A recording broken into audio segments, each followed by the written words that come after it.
കഴിഞ്ഞ 5 വർഷം കൊണ്ട് കോതമംഗലം മണ്ഡലത്തിൽ നിരവധി വികസന പ്രവർത്തനങ്ങൾ കാഴ്ചവെക്കാൻ സാധിച്ചെന്ന് MP ഡീൻ കുര്യാക്കോസ്. കാർഷിക മേഖലയിലും മറ്റു പൊതുവായ രംഗത്തും നിരവധി വികസന പദ്ധതികളാണ് കൊണ്ടുവന്നതെന്നും MP. ഇടുക്കി പാർലമെന്റ് ഉൾപ്പെടുന്ന ജില്ലയുടെ കിഴക്കൻ മേഖലയിൽ ചരിത്രത്തിലുണ്ടാകാത്ത വികസന പദ്ധതികളാണ് കൊണ്ടുവരാൻ കഴിഞ്ഞതെന്ന് MP ഡീൻ കുര്യാക്കോസ് കോതമംഗലം TBയിൽ പറഞ്ഞു.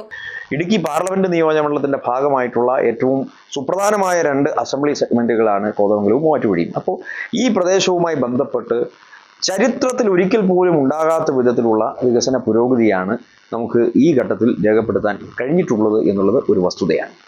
അപ്പം അതിനുവേണ്ടി നല്ല നിലയിലുള്ള പരിശ്രമം നടത്തിയെടുക്കുവാനും അതിന് എല്ലാവരുടെയും ഒരു കൂട്ടായ പിന്തുണ ആർജിക്കുവാനും സാധിച്ചു എന്നുള്ളത് ഞാനിവിടെ പ്രത്യേകമായി എടുത്തു പറയുക. കാർഷിക മേഖലയിലും മറ്റു പൊതുവായ രംഗത്തും നിരവധി വികസന പ്രവർത്തനങ്ങളാണ് കൊണ്ടുവരാൻ സാധിച്ചതെന്നും അദ്ദേഹം കൂട്ടിച്ചേർത്തു. കോതമംഗലം കവളങ്ങാട് കോൺഗ്രസ് പ്രസിഡന്റുമാരായ ഷമീർ പനയ്ക്കൽ, ബാബു ഏലിയാസ് എന്നിവരും MP ഉണ്ടായിരുന്നു. News bureau, Kothamangalam. Kopparambil ayurvedic hospital and research centre. ഉഴിച്ചിൽ, lumbar spondylitis, cervical spondylitis, disc bulging കൊണ്ടുണ്ടാവുന്ന ബുദ്ധിമുട്ടുകൾ എന്നിവ ചികിത്സിക്കാൻ വിദഗ്ധരായ ഡോക്ടർമാർ. Kopparambil ayurvedic hospital and research centre.